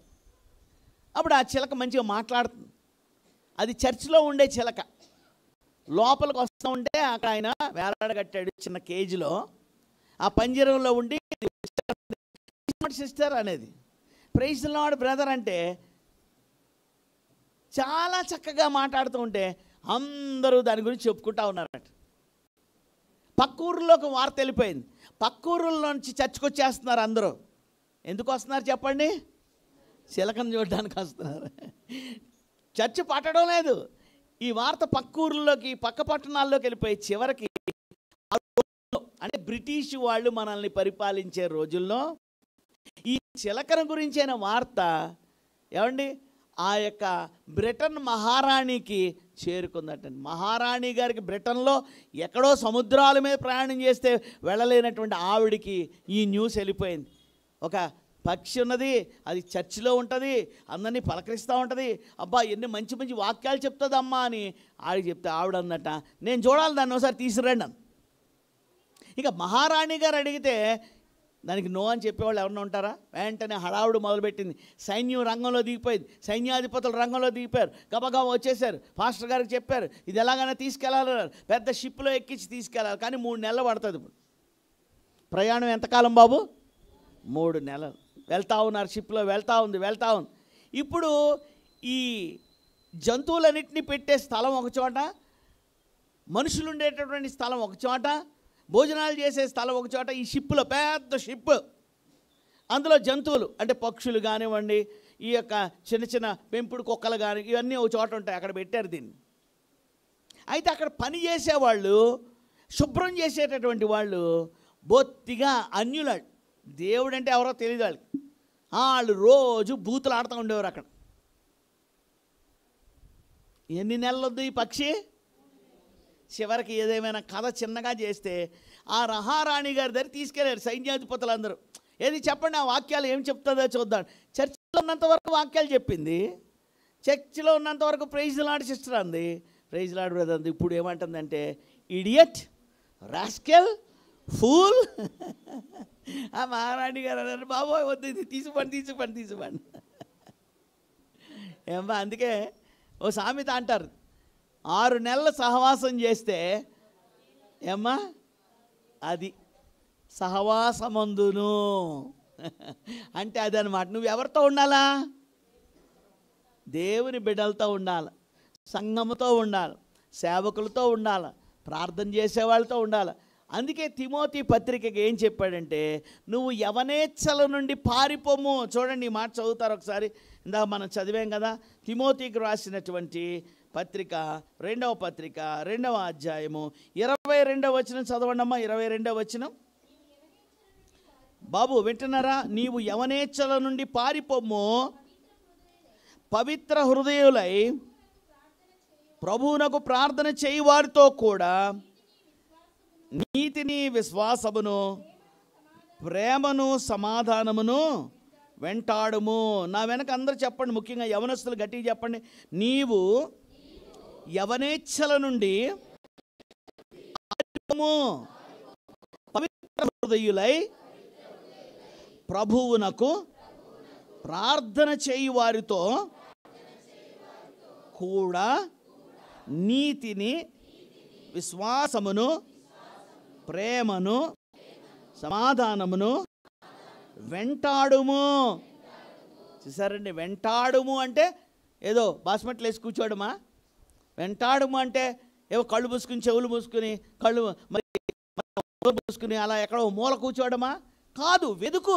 అలాంటి వాళ్ళు ఎక్కడున్నారో వెదుకు. సంఘంలో అలాంటి సిస్టర్లు ఎక్కడున్నారో, అలాంటి ఆంటీలు ఎక్కడున్నారో, అలాంటి అంకులు వాళ్ళతో ప్రైజ్ లాడ్ చెప్పు. ఆంటీ నువ్వు ప్రార్థన కూడా వినమను. ఏమన్నా సేవకులతో మాట్లాడుతూ ఉండు, నీ జీవితంలో ఉన్న ప్రాబ్లమ్స్ వాళ్ళకి చెప్తూ ఉండు, వాళ్ళు ఇచ్చిన సలహాలు నువ్వు తీసుకుంటూ ఉండు. సహవాసము. పొద్దునే బైబిల్ చదువుకున్నాం, అవిశ్వాసులతో విజ్జోడుగా ఉండకుడి అన్నది బైబిల్లో. ఏమండి, అవిశ్వాసులతో విజ్జోడుగా ఉండకుడి అని చదువుకున్నావు. ఆ రోజు బయటికి వెళ్ళావు, స్కూల్కో కాలేజీకో, అక్కడ సిగరెట్లు తాగేవాళ్ళు, బూతు మాట్లాడేవాళ్ళు ఫ్రెండ్స్ ఉన్నారు అక్కడ. నువ్వు వెళ్ళి అక్కడికి నమస్తే అన్నా అని ఆడిదారు కూర్చున్నావు అనుకో గంటలు. ఇప్పుడు ఏమొస్తాయి చెప్పండి? అవే నీకు వస్తాయా రావా? ఏం చదువుకున్నావు నువ్వు? వాళ్ళతో జత కట్టొద్దు, దుష్టుల ఆలోచన చొప్పున నడవక పాపుల మార్గమున చదువుకున్నావు, కానీ నమస్తే అని పోతున్నావు అక్కడికి. అప్పుడు ఏమవుతావు నువ్వు కూడా ఆడలాగా. అందుకే దేవుడు పరిశుద్ధుల సహవాసం, పరిశుద్ధుల సంగమును ఇచ్చాడు. 4 పనులు చేయాలని చెప్తున్నాడు. చర్చి లోపలికి వచ్చిన వాళ్ళు, ప్రభువును నమ్ముకున్న వాళ్ళు, యేసుక్రీస్తు ప్రభువును దేవుడిగా కలిగిన వాళ్ళు, బాప్తీసం తీసుకున్నటువంటి వాళ్ళు, దేవుని సంఘంలోనికి వచ్చి చేర్చబడిన వాళ్ళు, అంటే మీలాంటి వాళ్ళు మనందరము కూడా ఏం చేయాలి? 4 పనులు చేయాలి. చెప్పండి ఏంటి ఆ 4 పనులు? మరోసారి, అపోస్తలుల బోధయందు. అపోస్తలుల బోధయందు అంటే ఏంటి? ఇప్పుడు నేను మీకు వాక్యం చెప్తున్నాను కదా, పాస్టర్ గారు వాక్యం చెప్తారు కదా, అలాగా ఆ బోధలో, బైబిల్ బోధలో ఉండాలి. అపోస్తలుల బోధయందును. తర్వాత సహవాసమందును అంటే ఇప్పుడు నేను చెప్పాను కదా చిలక గురించి, అలా దేవుని బిడ్డలతో ఉండాలి. రొట్టె విరిచిన అంటే హృదయాన్ని పరీక్షించుకోవాలి.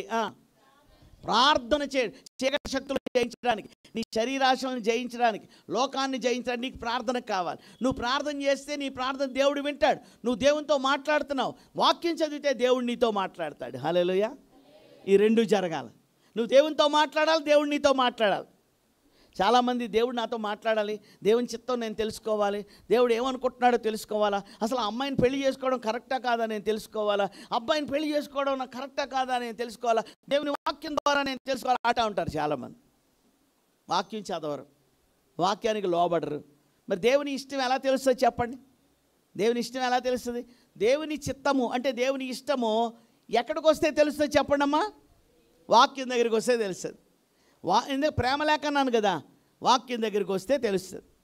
ఆ వాక్యం కూడా క్షుణ్ణంగా చదువుకోవాలి, జాగ్రత్తగా చదువుకోవాలి. ముక్కలు ముక్కలు కైమా కొట్టేసి మనము చూడకూడదు. ఓ అమ్మాయి వచ్చిందట పాస్టర్ గారి దగ్గర, పాస్టర్ గారు మీరు ప్రార్థన చేస్తారు కదా పెళ్లి గురించి, దేవుడు నాతో మాట్లాడాడు పాస్టర్ గారు అంది. ఏం మాట్లాడాడమ్మా? వాక్యం ద్వారా మాట్లాడాడు పాస్టర్ గారు అందరు. ఏంటమ్మా వాక్యం ద్వారా ఏం మాట్లాడాడు అంటే, నేను ఈరోజు ఎప్పట్లాగే క్యాలెండర్ దగ్గరికి వెళ్ళాను, క్యాలెండర్లో ఉన్న వాక్యం చదివాను. అక్కడ ఏం రాయబడ్డదంటే, నీకు కలిగి ఉన్న దానిని గట్టిగా పట్టుకొనుము అని వచ్చింది అయ్యగారు అందట. ఏమొచ్చిందమ్మా? నీకు కలిగి ఉన్న దానిని గట్టిగా పట్టుకొనుము. అదేమో దేవుడు ప్రార్థన గురించి విశ్వాసం గురించి చెప్తే, ఈ అమ్మాయి ఎలా అర్థం చేసుకుందంటే, నేను ఒక అబ్బాయిని ఇష్టపడతా ఉన్నాను, ఒక అబ్బాయిని ప్రేమిస్తూ ఉన్నాను కనుక ఆ అబ్బాయిని ప్రేమిస్తున్నాను కనుక అప్పుడు దేవుడు ఏం చెప్తున్నాడు? నీకు కలిగి ఉన్నదాన్ని కనుక ఎట్టి పరిస్థితుల్లో వదిలేదు లేదన్నట. ఏమో ఇప్పుడు అలా అర్థం చేసుకోవాలా వాక్యాన్ని చెప్పండి? అలా అర్థం చేసుకోకూడదు. అందుకే దేవుని వాక్యం బాగా అర్థం అవ్వాలంటే దేవుని సేవకుల బోధ ఉండాలి. నువ్వు కూడా పర్సనల్గా చదువుకోవాలి. నువ్వు కూడా దేవుని అడగాలి, ప్రభు ఈ వాక్యం నాకు అర్థమయ్యేటట్టు చేయండి ప్రభు అంటే, అప్పుడు దేవుని వాక్యం నీకు అర్థమవుతుంది. అప్పుడు దేవుని వాక్య ప్రకారం నువ్వు అడుగులు వేస్తూ ఉంటావు. అప్పుడు దేవుని వాక్యానుసారంగా ఎలా ప్రార్థన చేయాలి, ఎలా ఆరాధన చేయాలి, ఎలా దేవుని స్తుతించాలి, ఎలా జీవించాలి, ఎలాగో ఈ పాపలోకంలో దేవుని బిడ్డలుగా వర్ధిల్లాలో అన్ని విషయాలు దేవుడు రాసిపెట్టి ఉంచాడు. కనుక ఈ 4 పనులు కూడా మీరు చేయాలి అని దేవుడు అన్నాడు. అప్పుడు వాళ్ళు చేస్తున్నారా చేయడం లేదా చెప్పండి? చేస్తున్నారు. వాళ్ళు ఎప్పుడెప్పుడు చేస్తున్నారు? రోజు చేసేస్తున్నారట వాళ్ళు. అబ్బా, అలా రోజు చేసేస్తుంటే వెరీ షార్ట్ టైంలో ఏమైపోయింది? 3,000 మంది 5,000గా మారిపోయారు. ఎన్ని వేలుగా మారిపోయారమ్మా? 5,000గా మారిపోయారు. ఇక 5,000 మంది ఇంకా లెక్క పెడదామంటే కుదరదు, అంతమందిగా మారిపోయారు. లెక్కింప శక్యం కానంత మంది మారిపోయారు. ఎక్కడ చూసినా దేవుని నమ్ముకున్నవాళ్ళు, ఎక్కడ చూసినా దేవుని గురించి పాడేవాళ్ళు, మాట్లాడేవాళ్ళు. దేవుని సేవకులు చెప్తున్నారు, మరి ఏ నామమున రక్షణ లేదు, ఈ నామమునే రక్షణ పొందవలను. ఆకాశము కింద ఇవ్వబడిన ఏ నామమున రక్షణ లేదు, యేసుక్రీస్తు ప్రభువును విశ్వసించడం ద్వారా మాత్రమే మీరు రక్షింపబడతారు అంటే, ఓ దేవుని ప్రభువుని నమ్ముకుంటూ పోతున్నారు. నమ్ముకుంటూ పోవడమే కాదు కానీ ఆ యెరూషలేమనే పట్టణంలో ప్రభువును నమ్ముకోవడమే కాదు, ఆ తర్వాత పక్కన ఉన్న పట్టణాలు యోదయ సమరయ ప్రాంతాలకు వారు వెళ్ళిపోయారు. ఆ తర్వాత భూదిగంతాల మట్టుకు కూడా దేవుని సేవ వెళ్ళిపోయింది. నమ్మిన వాళ్ళు హల్లెలూయా చెప్పండి. ఈ మాటలు ఎంతమందితో చెప్పారండి యేసయ్య? మీరు యెరూషలేంలో యోదయ సమరయ ప్రాంతాల్లో భూదిగంతాలకు వెళ్ళి చెప్పాలని ఎంతమందితో చెప్పారు? 12 మంది చెప్పారు, శిష్యులతో చెప్పారు. ఆయన వాళ్ళ మధ్య నుంచి ఆరోహుడే వెళ్ళిపోయాడు. ఈ 12 మందిలో ఒకడు ఏకంగా ఇండియా వచ్చేసాడు, భారతదేశం వచ్చేసాడు. ఏం పేరు ఆయన పేరు? తోమా. వచ్చేసి ఆయన తిరునెల్వేలి, కేరళ, ఆ చెన్నై, ఆ ప్రాంతాల్లో ఆయన దేవుని కొరకు జీవించి, దేవుని ప్రకటించి, అనేక మందిని ప్రభువులోకి నడిపించి ఆయన హతసాక్షి అయిపోయాడు. ఆయన బళ్ళెముతో పొడవబడి దేవుని కొరకు అలా మిగిలిన వాళ్ళందరూ హతసాక్షులు అయిపోయారు. దేవుడు అనేకులను వెలిగించాడు, దేవుడు అనేకులను లేపాడు. ఇప్పుడు ఆ శిష్యుల టైం అయిపోయింది, పేతురు టైం అయిపోయింది, పౌలు టైం అయిపోయింది, తోమా టైం అయిపోయింది, మత్తయి, మార్కు, వీళ్ళందరి టైం అయిపోయింది. ఇప్పుడు ఎవరి టైము? మన టైం. ఎవరి టైం వచ్చిందమ్మా? మన టైం వచ్చింది. మనం ఏం చేయాలంటే ప్రభు వాక్యం చెప్తున్నట్టుగా మనము యోదయ, సమరయ్య, యెరూషలేము ప్రాంతాలు, భూదిగంతాల మటుకు దేవుని ప్రేమను చాటి చెప్పాలి. దేవుని ప్రేమను చాటి చెప్పాలంటే మనం ఆయనలో నిలకడగా ఉండాలి. మనం ఆయనలో కదలని వారంగా ఉండాలి. ఆయనని ప్రేమించే బిడ్డలంగా ఉండాలి. ఆయన వెంబడించేటటువంటి బిడ్డలుగా ఉండాలి. ఆయనని సేవించేటటువంటి బిడ్డలుగా ఉండాలి. అలా ఉండాలంటే ఆయన మనల్ని ప్రేమించాడు కదా. ప్రేమించి ఏం చేశాడు చెప్పండి? తులం బంగారం ఇచ్చాడా? ప్రేమించి ఏం చేశాడు? పైసలు ఇచ్చాడా? పైసలు కాదు, బంగారం కాదు, వెండి కాదు, చదువు కాదు, భూమిలో ఉన్నటువంటి అన్నే కాదు, కానీ చివరికి తన ప్రాణాన్ని మన కొరకు బలిగా ఇచ్చాడు. మన కొరకు ప్రాణం పెట్టినటువంటి యేసయ్య, మన కొరకు తన రక్తం అంతటినీ చిందించిన యేసయ్య కొరకు ఇప్పుడు మనం ఏం చేయాలా? ఏమైనా చెయ్యాలా చేయొద్దా చెప్పండి? చేయమని బైబిల్ చెప్తుందా లేదా? చెప్తుంది. మీ శరీరములను సజీవ యాగముగా చూడండి. రోమీలకు రాసిన పత్రిక అమ్మా, ఈరోజు ముగించేస్తాను, రేపు కంటిన్యూ చేస్తాను. రేపు మరి దేవుని యొక్క సేవలో ఉండే, దేవుని యొక్క ఆత్మల కొరకు ఉండే వాళ్ళ యొక్క నియమాలు ఏంటో రేపు చెప్తాను. ఈరోజు దయచేసి చూడండి. 12వ అధ్యాయం 1-2 వచనాలు చదువుతారా? రోమా 12:1-2 వచనాలు చదువుతారా ఎవరైనా గట్టిగా? కాబట్టి సహోదరులారా, అంటే మనమే అన్నమాట. సహోదరులారా గమనించండి. పరిశుద్ధమును దేవునికి అనుకూలమునైన సజీవ యాగముగా మీ శరీరములను ఆయనకి సమర్పించుకొనుడని మిమ్మల్ని బతిమాలుకుంటున్నాను. ఇట్టి సేవ మీకు యుక్తమైనది. ఈ లోక మర్యాదలను అనుసరించొద్దు. ఉత్తమము, అనుకూలమును, సంపూర్ణమునై ఉన్న దేవుని చిత్తమేదో పరీక్షించి మీ మనస్సు మారి నూతన మగుట వల్ల రూపాంతరము పొందుడి. ఏమంటున్నాడు? సహోదరులారా, సజీవ యాగముగా మీ శరీరములను దేవునికి సమర్పించుకోండి. పాత నిబంధన గ్రంథంలో అబ్రహాముకు లేక పుట్టినటువంటి, అంటే పెళ్ళైన 24 సంవత్సరాలకు పిల్లలు లేరు. అప్పుడు ఎప్పుడో 24 సంవత్సరాలు అయిపోయి 25 సంవత్సరాల్లో పుట్టిన కొడుకుని నాకు బలిగా ఇవ్వమంటే ఆయన ఏం మాట్లాడకుండా తీసుకెళ్ళి ఆ పిల్లవాడిని పడుకోబెట్టేసి కత్తి పైకి ఎత్తేసాడు. అప్పుడు దేవుడు ఏమన్నాడు? బాబు ఆగు, ఆ పిల్లవాడి మీద నువ్వు కత్తిని, నువ్వు దేవుడికి లోబడేవాడవని, దేవుడు అడిగితే ఏదన్నా ఇస్తావని, దేవుని కొరకు ఏదైనా చేస్తావని నేను తెలుసుకున్నాను. అది రుజువైంది కనుక ఆ పిల్లవాడిని ఏమి చేయొద్దు అన్నాడు.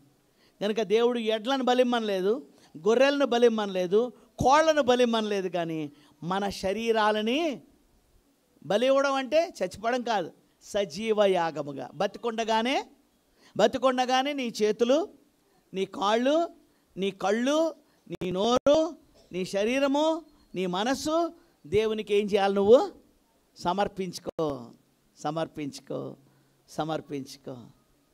ఏమ్మా, అర్థమవుతుందా?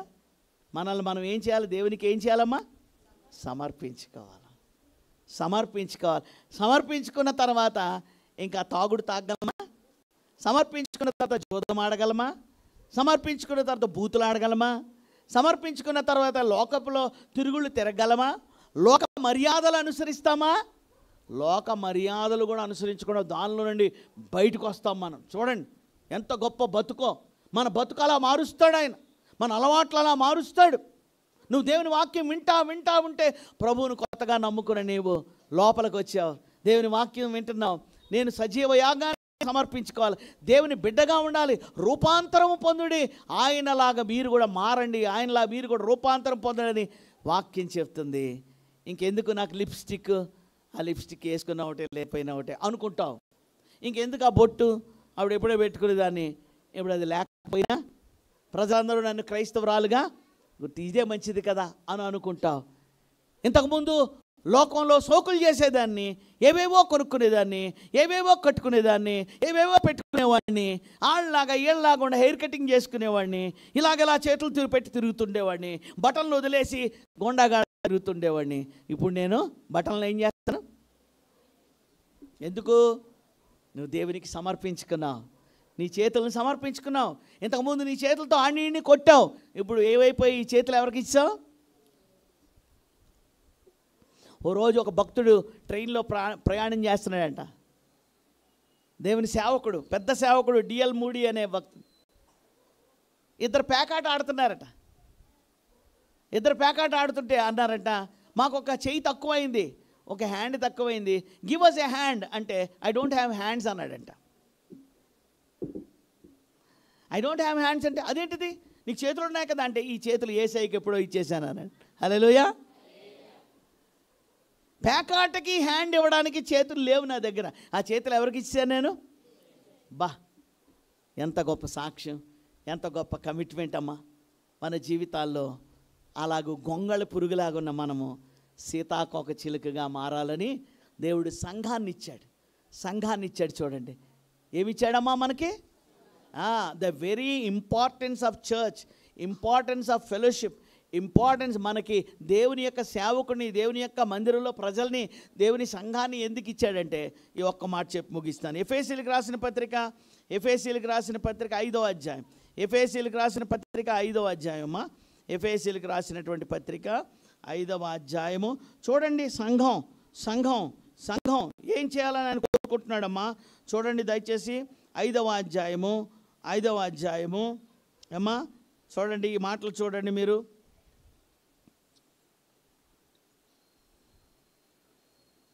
24వ వచనం చదువుతారమ్మా, లేకపోతే 23 నుంచి చదవండి అమ్మా. క్రీస్తు సంఘమునకు శిరస్సు అయి ఉన్నలాగున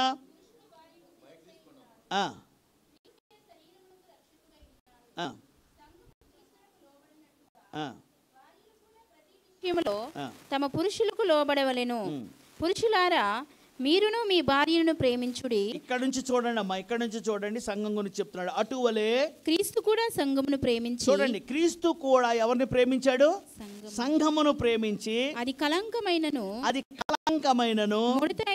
ముడత అయినను అట్టిది మరి ఏదైనను లేక పరిశుద్ధమైనది గాను నిర్దోషమైనది గాను మహిమగల సంఘము గాను ఆయన తన ఎదుట దానిని నిలబెట్టుకొనవలెనని, యేసుక్రీస్తు వారు తన ఎదుట నిలబెట్టుకొనవలెనని వాక్యముతో ఉదక స్నానము చేత, ఈ మాటలు గమనించండి, వాక్యముతో ఉదక స్నానము చేత దానిని పవిత్రపరిచి పరిశుద్ధపరచుటకై దాని కొరకు తన్ను తాను అప్పగించుకునేను. ఆ సంఘము కొరకు తనను తాను అప్పగించుకొనెను. అర్థమైందా? యేసుక్రీస్తు వారు ఎవరిని ప్రేమించాడు? అటువలే క్రీస్తు కూడా సంఘమును ప్రేమించి, భర్త భార్యని ప్రేమించినట్టుగా, భార్య భర్తను ప్రేమించినట్టుగా క్రీస్తు కూడా సంఘాన్ని అంటే మనల్ని ప్రేమించి, మనల్ని ప్రేమించి ఏం కోరుకుంటున్నాడు? అది కళంకం, నా వెనక చెప్పండి, అది కళంకమైనను ముడత అయినను అట్టిది మరి ఏదైనను లేక పరిశుద్ధమైనది గాను నిర్దోషమైనది గాను మహిమగల సంఘముగాను. చూసారా, ఇవన్నీ మహిమగల సంఘముగా, ముడతలు లేక, మచ్చలు లేక, డాగులు లేక, అపవిత్రత లేక ఆయన ఏం చేస్తున్నాడటమ్మా? ఈ మాటలు చదవండి. వాక్యముతో, నా వెనక చెప్పండి, వాక్యముతో ఉదక స్నానము చేత దానిని పవిత్రపరిచి పరిశుద్ధపరచుటకై దాని కొరకు తన్ను తాను అప్పగించుకొనెను. అమ్మ, ఎందుకొరకు అప్పగించుకున్నాడు ఆయన? మనల్ని పవిత్రపరచడానికి, పరిశుద్ధపరచడానికి, మనల్ని నీతియుక్తంగా తీర్చిదిద్దడానికి యేసయ్య తనను తాను అప్పగించుకున్నాడు. కానీ ఇప్పుడు దేంతో కడుగుతున్నాడు చెప్పాలి? ఉదక స్నానము అన్నాడు. ఉదకము అంటే ఏంటి చెప్పండి? ఉదకము అంటే నీళ్లు అని అర్థం. ఏమ్మా, ఏంటి? స్నానం చేసుకుంటారు. దేంతో చేసుకుంటారు మీరు? రోజంతా పనికి వెళ్ళిపోతారు, ఇంటికి వచ్చి అలసిపోయిన తర్వాత, చెమట పట్టేసిన తర్వాత కంపు కొడుతూ ఉంటే స్నానం చేసుకుని లక్స్ సబ్బు పెట్టుకుని మంచిగా రాసుకుంటారు. అప్పుడు ఏమవుతారు మీరు? ఫ్రెష్ అయిపోతారు. అప్పుడు ఏమైపోతారు మీరు? శుభ్రంగా ఉంటారు. అప్పుడు ఏమవుతారు మీరు? ఎంతో చక్కగా ఉంటారు. అలాగా సంఘం లోపలికి వచ్చిన మిమ్మల్ని లక్స్ సబ్బు పెట్టి, రిన్ను సబ్బు పెట్టి దేవుడు తోముతున్నాడు, కడుగుతున్నాడు. బ్రష్ పెట్టి రబ్ చేస్తూ ఉన్నాడు. దేంతో చెప్పాలి మీరు? దేంతో? కెమెరాతోనా, మైక్తోనా, ఇన్స్ట్రుమెంట్లతోనా, ప్యాడ్స్తోనా, దేంతో? అది మరి ఆ వాక్యం లోపలికి వెళ్తుందా? ఆ వాక్యం లోపల ఏమైనా కడుగుతుందా? ఆ లోపల ఏమైనా పవిత్రత కలుగుతుందా? పరిశుద్ధత కలుగుతుందా? పాతవేమైనా మాయమవుతున్నాయా? పాతవేమైనా పోతున్నాయా? కొత్త బుద్ధులు ఏమైనా వస్తున్నాయా? కొత్త ఉద్యమం ఏమైనా కలుగుతుందా? ఆ పరిశుద్ధత, ఆ పవిత్రత, ఆ నీతియుక్తమైన జీవితం. పరిశుద్ధత లేకుండా ఎవడును దేవునికి ఇష్టడై ఉండుట. దేవుని దగ్గరికి వచ్చేవాడు పరిశుద్ధుడిగా ఉండాలి. ఆయన పరిశుద్ధుడైనట్టు మీరును పరిశుద్ధులై. ఇది చాలా కష్టం, ఇది చాలా కష్టం.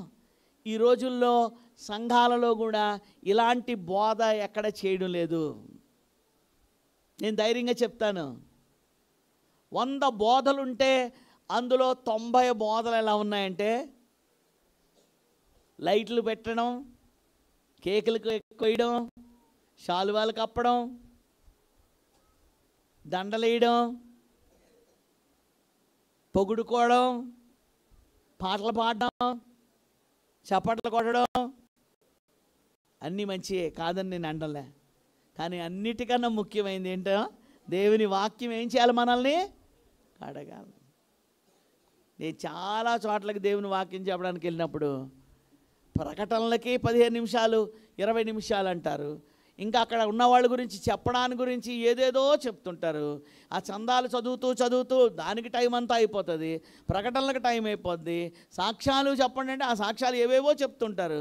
చివరికి వాక్యం వచ్చేసరికి ఏమంటారంటే, అయ్యగారు ఒక అరగంటలో ముగించేయాలి మీరండి. ఇంకా మంచిది, దేవుని సేవకులు టైం చెప్పలేదు, నాకు టైం చెప్పలేదు, అందుకని నేను పోతా ఉన్నాను బండిపోయినట్టు.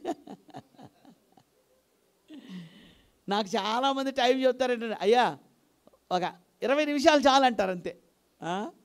ఇక పెళ్ళిళ్ళలో అయితే అసలు వాక్యమే వద్దు, అలా ఉంది. ఇక్కడ మీటింగే, అక్కడ ఈటింగే. ఇక్కడ మీటింగ్ జరుగుతూ ఉంటుంది, పెళ్ళి అవుతూ ఉంటుంది, అక్కడ తినేసేవాడు తినేస్తూ ఉంటాడు, ఏదో బతుకులో ఎప్పుడు చికెన్ తిన్నట్టు. మళ్ళీ ఓ ముక్క తక్కువైతే పెద్ద గొడవ అక్కడ. చెప్పండి, మన సంఘాలు ఎలా ఉండాలమ్మా? ప్రభువుకి ప్రీతికరంగా ఉండాలి, ప్రభువు మెచ్చేవిగా ఉండాలి. అందుకే ప్రకటన గ్రంథంలో సంఘాలకి ఆయన ఉత్తరాలు రాసేశాడు. ఏది? మన కొరకు సిలువ వేయబడిన యేసయ్య, సమాధి చేయబడిన యేసయ్య, పరలోకానికి వెళ్ళినటువంటి యేసయ్య, సర్వలోకానికి వెళ్ళని చెప్పినటువంటి ప్రేమ కలిగిన యేసయ్య పైనుండి చూస్తుంటే ఎలా ఉన్నాయి సంఘాలంటే, ఓ సంఘంతో అంటున్నాడు, నువ్వు చచ్చిపోయి చాలా కాలం అయింది, నువ్వు జీవించుచున్నావన్న పేరున్నది కానీ నీవు మృతుడు. ఏమా నా సొంత మాటలు ఏమైనా చెప్తున్నానా? నువ్వు చచ్చిపోయి చాలా కాలం అయింది. ఇంకెన్ని అన్నాడో మీరే చదువుకోండి. ప్రకటన గ్రంథంలో 7 సంఘాలకి ఏం మెసేజ్.